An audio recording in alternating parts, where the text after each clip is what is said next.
بسم اللہ الرحمن الرحیم الحمد للہ رب العالمین نحمدہ ونستعینہ ونستغفرہ ونعوذ باللہ من شرور انفسنا ومن سیئات اعمالنا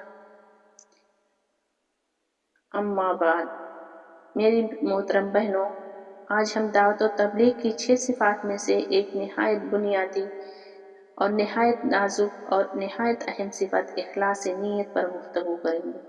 یاد رکھیے، عمل کتنا بڑا ہو یہ نہیں دیکھا جاتا بلکہ یہ دیکھا جاتا ہے کہ کس لیے کیا گیا۔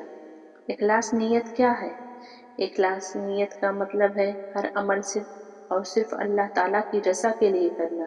اس میں کسی قسم کا دکھاوا نہ ہو، شہرت، تعریف یا بنیادی فائدے کی آمیزش نہ ہو۔ نماز ہو یا روزہ، دعوت ہو یا بیان، صدقہ ہو یا خدمت، اگر نیت خالص نہیں تو عمل وزن نہیں رکھتا۔ قرآن کریم میں اخلاص کی اہمیت، حدیث مبارکہ بنیاد دین، نبی کریم صلی اللہ علیہ وسلم نے فرمایا، اعمال کا دار و مدار نیتوں پر ہے۔ یہ بخاری اور مسلم کی حدیث ہے۔ یہ حدیث اتنی جامع ہے کہ ائمہ فرماتے ہیں یہ حدیث آدھا دین ہے۔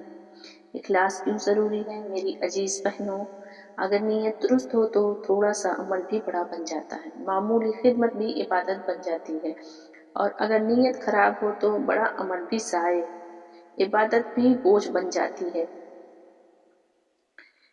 اخلاص اور دکھاوا، ریا کیا ہے؟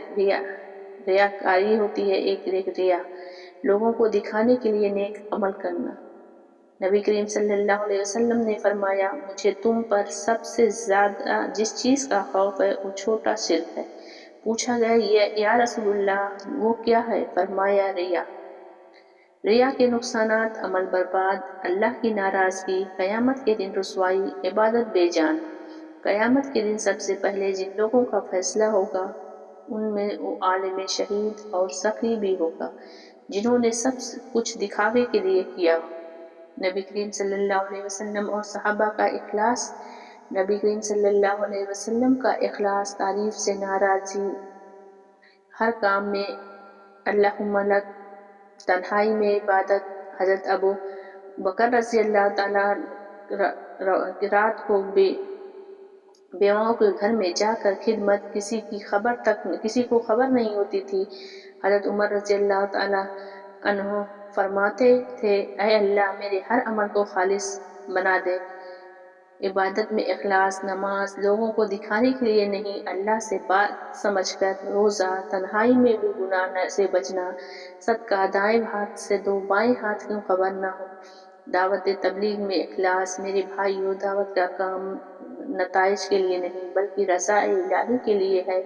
لوگ مانیں یا نہ مانیں، تعریف کریں یا تنقید کریں، ہماری نیت صرف اللہ کو راضی کرنے کی ہو۔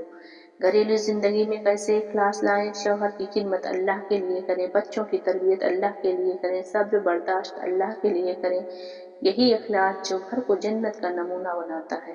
اخلاص پہچاننے کے چند معیار: اپنے دل سے سوال کریں، تعریف ملے تو خوشی، تنقید ہو تو دل ٹوٹ جائے، تنہائی میں عمل کم ہو جاتا ہے، اگر ہاں تو نیت کی اصلاح ضروری ہے۔ اخلاص کیسے پیدا کریں؟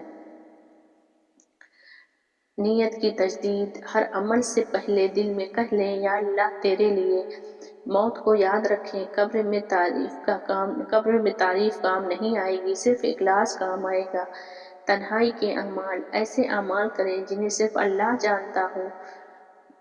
دعا کریں، نبی کریم صلی اللہ علیہ وسلم کی دعا، اے اللہ میں ریا سے تیری پناہ مانگتا ہوں۔ اخلاص کے فوائد کیا کیا ہیں وہ دیکھ لیتے ہیں۔ عمل میں برکت، دل کا سکون، دعا کی قبولیت، اللہ کی مدد، آخرت کی کامیابی۔ اخلاص اور 6 صفات کیا ہے؟ 6 صفات کی روح اخلاص ہے۔ ایمان اخلاص کے بغیر کمزور ہے، نماز اخلاص کے بغیر بے جان ہے، علم و ذکر اخلاص کے بغیر فتنہ ہے، اکرام مسلم اخلاص کے بغیر سیاست، دعوت اخلاص کے بغیر شہرت، وقت دینا اخلاص کے بغیر بوجھ۔ اللہ تعالیٰ سے ہماری یہی دعا ہے، ہمارے دلوں کو نفاق سے پاک فرما، ہماری نیتوں کو خالص بنا، ہمیں دکھاوے یا ریاء یا شہرت سے بچا۔ اے اللہ ہمارے چھوٹے اعمال کو اخلاص کی وجہ سے بڑا بنا دے اور ہمیں اپنی رضا والا بندہ بنا دے، آمین یا رب العالمین۔ وآخر دعوانا ان الحمد للہ رب العالمین۔